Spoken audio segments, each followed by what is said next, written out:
수능을 잡는 선행뿐만 아니라 내신을 잡을 수 있는 수행평가 학교 생활도 반드시 신경 쓰셔야 된다는 겁니다.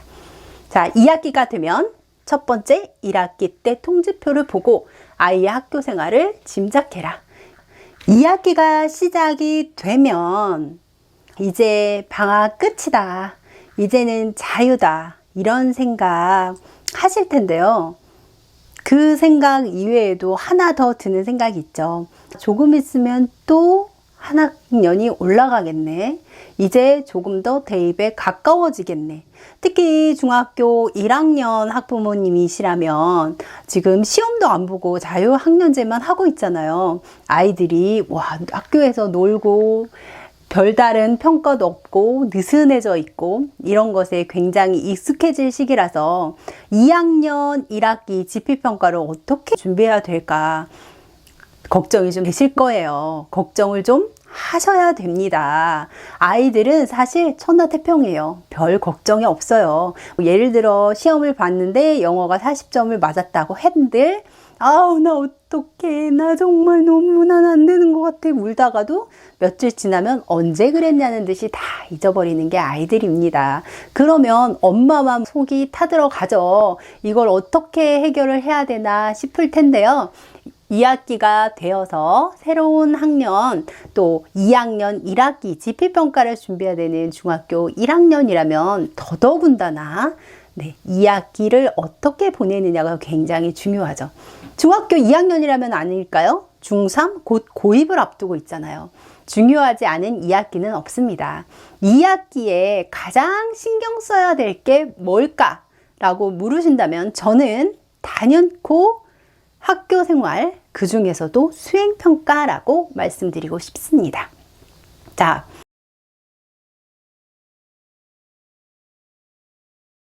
아이들 학원을 보내고 이렇게 공부를 시키는 거 최종 목표가 뭐예요? 독립이죠. 아이들이 독립해서 자기가 하고 싶은 일을 잘 해 나가도록 하는 게 아마 최고 목표이실 거예요. 그 목표를 이루기 위해서 대입도 준비하고 고등학교도 신경 쓰고 하시는 걸 텐데요. 그러면 그 과정 중에서 제일 중요한 포인트를 차지하는 대입을 어떻게 보느냐가 중요하겠죠. 저는 아이가 초등학교 때부터 그런 이야기를 자주 했었어요. 중학교 때는 과도기다. 중학교는 거쳐가는 시간이다. 그렇기 때문에 중학교 성적에 너무 일희일비하지 마라. 저희 아이가 사립에 다니고 여자 중학교를 다니다 보니까 굉장히 성적에 예민해요. 1, 2점에 예민해서 울고불고 수행평가, 지필평가 굉장히 신경을 많이 쓰는 아이들이 다니는 학교인데요. 엄마가 단단히 선언을 했습니다. 중학교 시험 성적에 너무 연연하지 마라. 너의 최종 목표는 고등학교다. 중학교식 공부 방법이 아니라 고등학교 공부 방법을 받아들여라 라고요. 얼마 전에 제가 굉장히 좋아하는 스터디 코드에서 그런 내용을 이야기를 했더라고요. 스터디 코드가 매번 고등학교 아이들만 마지노선으로 잡고 최고 내려와도 중3까지만 스터디 코드를 공부해라, 유료 강의를 들어라 라고 했는데요. 그 대상을 중학교 1, 2학년으로 낮췄습니다. 왜냐하면 아이들이 코로나로 인해서 문해력이 너무 낮아져서 영어를 제외한 국어나 수학 같은 경우 중 1학년 때부터 차근차근 고등학교식 공부를 준비하지 않으면 힘들다라고 판단을 했다고 해요. 정말 선생님들하고 이야기를 나눠보면 이 말에 너무너무 공감을 많이 합니다. 선생님들이 너무 문해력이 떨어지는 거에 대해서 걱정을 많이 하시거든요. 예컨대 어떤 선생님은 수업 시간에 이성교재에 대해서 3단 논법으로 주장하는 것을 가르치셨다고 해요. 그런데 3단 논법 정반 합을 다 가르쳐 놓고 설명을 하고 났는데 아이가 선생님 근데 궁금한 게 있어요. 이성교재가 뭐예요? 라고 물었다는 거예요. 정반합이 문제가 아니라 이성교재라는 단어 자체를 모르고 있더라는 거죠. 내 아이는 아닐 거야 라고 생각하시기 쉽지만요. 내 아이도 보통의 여느 아이들과 크게 다르지 않습니다. 그렇다면 스터디코드 얘기처럼 중1부터 차근차근 고등학교 방식으로 공부를 준비하라는 얘기가 저는 맞다고 생각해요. 코로나가 아니었더라도 저는 아이한테 그렇게 얘기를 했고요. 그럼 고등학교 방식의 공부는 뭐냐? 이해 플러스 암기죠. 그래서 중학교에 필요한 기본 개념은 암기도 어느 정도는 돼야 된다. 거기에 플러스 이해 방식의 공부가 필요하다라고 했는데요. 자, 수능은 그렇게 준비한다고 쳐요. 그러면 내신은 어떻게 준비할까요?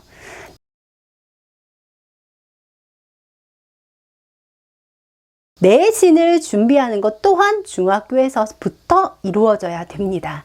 그러면 어떻게 준비를 하느냐? 성실한 학교 생활로 그 내신을 준비해 나가는 겁니다. 자, 무슨 말이냐고요?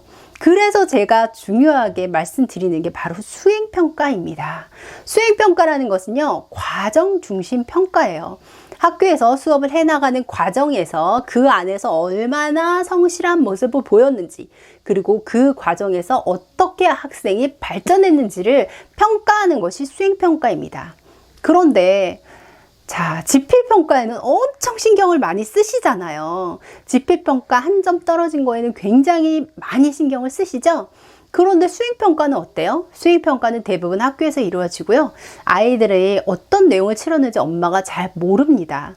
그렇기 때문에 별로 신경을 안 쓰세요. 그냥 수행평가 치렀대 라고 이야기를 하시는데요. 자, 예를 들면 수행평가 대 지필평가 비율이 얼마나 차이가 날까요? 보통 40에서 60%를 수행평가로 잡는데요. 이번 코로나로 인해서 조금 비중이 떨어졌습니다. 그렇더라도요. 20%에서 40%라고 쳐도요. 60%, 40% 비율로 치면은 어떤가요? 지필평가에서 한 문제 틀리는 거하고요. 수행평가에서 점수가 깎이는 거하고 그렇게 큰 차이가 없다는 거예요. 그래서 지필평가만 신경 쓰시면 안 됩니다. 수행평가를 어떻게 성실하게 해나가는지 그 중학교 생활의 과정에서 독서 시간에 독서를 잘 하고 독서 감상문을 잘 쓰는지, 동아리에서는 어떤 활동을 성실하게 하는지, 수행평가를 어떤 식으로 성실하게 해나가는지를 신경 쓰셔야 된다는 거예요. 독서나 동아리나 수행평가, 이게 뭘로 이어지죠? 내신으로 이어집니다. 그런데 고등학교에서는 어때요? 한 번의 실수도 용납되지 않습니다. 고등학교 1학년 1학기 올라가서 시험을 봤는데 나 고등학교 방식이 이런 건지 몰랐어. 너무 어려워서 시험을 망쳐요. 그럼 그게 반영이 되나요? 물론 1학년보다 2학년, 2학년보다 3학년이 올라가는 게 반영은 된다고 해도요. 어느 만큼의 비율로 1학년의 점수가 내신으로 들어가기 때문에요. 한 번 한 번의 평가가 너무너무 중요한 거예요. 그런데 고등학교 가서 나는 할래? 이렇게 하면 늦는다는 거죠. 수능을 위해서 영어, 수학 그렇게 선행을 많이 하시면서 왜 이 수행평가는 신경을 이렇게 안 쓰시냐는 거예요. 수행평가는요, 정말 중요하고요. 앞으로 더 비율이 높아질 겁니다. 그렇기 때문에 그런 부분에 엄마가 절대 놓치시면 안 된다는 거죠. 2학기가 시작이 되면 제일 먼저 신경 쓰실 게 뭐라고요? 바로 수행평가. 아이가 학교에서 수행을 얼마나 성실하게 하고 있는지 보는 거예요. 아이가 수행평가를 하는지 안 하는지 제가 어떻게 알아요? 아이가 학교에서 해내고 저는 그거를 어떻게 했는지조차 가늠할 수가 없잖아요 라고 말씀하신다면 1학기 통지표를 보시라고 말씀드립니다. 1학기 통지표에 보면요, 수행평가 과정 안에서 있었던 것들이 어떻게 아이가 해내는지가 다 쓰여 있어요. 예를 들어 소인수 분해를 했음 이렇게 쓰여 있는 통지표하고요. 소인수 분해를 하는 과정에서 그것에 필요한 자료들을 잘 분배해서 활동지를 성실하게 매우 창의적으로 작성했음 이렇게 쓰여 있으면요. 어떤 아이가 더 수행평가를 잘한 걸까요? 통지표에 그 내용이 확연히 드러난다는 겁니다. 중학교 통지표에 보면 대부분 어떤 과정을 수료했는지가 많이 쓰여 있어요. 초등학교와는 다르게 선생님들이 그 과목의 특성에 따라서 어떤 것들을 수행했다라는 내용이 많기 때문에 아이가 학교에서 수행평가를 어떻게 하고 있는지, 학교 생활을 어떻게 하고 있는지 파악하기가 쉽지는 않거든요. 대신 그 과정만 그냥 그대로 드러났다면 아이가 따라는 가지만 특별하게 성실하거나 특출하지는 않다는 얘기예요.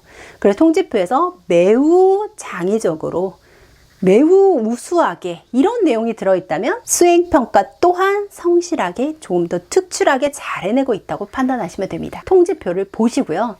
그 내용을 확인을 하신 다음에 이 아이의 수행평가가 제대로 이루어지고 있는지 한번 꼭 확인해 보세요. 그리고 매우 우수하다거나 매우 창의적이나 매우 성실하다는 이야기가 들어가지 않는다면 수행평가에 조금 더 신경 쓰셔야 됩니다. 수행평가 어떻게 신경 쓰냐고요? 네. 학교 알림이 사이트에 보면요, 수행평가 내용들이 쫙 다 올라가 있어요. 그리고 홈페이지를 통해서도 공개하게 되어 있습니다. 학교에 수행평가 내용을 다 공개하게 되어 있으니까요, 어떤 게 있는 건지를 찾아서요, 아이한테 익숙하지 않은 내용이라면 미리 조금씩 준비를 해서 보내시는 게 좋습니다. 학군 좋은 곳에 아이들이 초등학교 5, 6학년이 되면 자기가 입학할 중학교의 수행평가를 준비한다고 합니다. 입학할 학교에 검도가 수행평가다 하면 검도학원을 보내서 검도를 미리 연습시켜서 수행평가에 참여하게 하는 거예요. 글쓰기 내용이 많다? 그러면 글쓰기를 주제별로 연습시켜서 중학교에 입학하도록 하는 겁니다. 그러면 어때요? 엄마가 없는 상황에서도 수행평가를 능숙하게 잘 치러낼 수 있겠죠? 그렇게 신경을 쓰고 있어요. 지금 이 영상을 보고 계신 어머니는 그 수행평가를 준비해서 보내셨나요? 수능을 잡는 선행뿐만 아니라 내신을 잡을 수 있는 수행평가 학교 생활도 반드시 신경 쓰셔야 된다는 겁니다.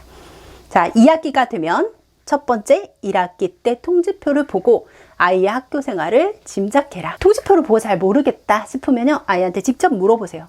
너는 어떤 것 같아? 학교에서 어떤 정도 위치인 것 같아?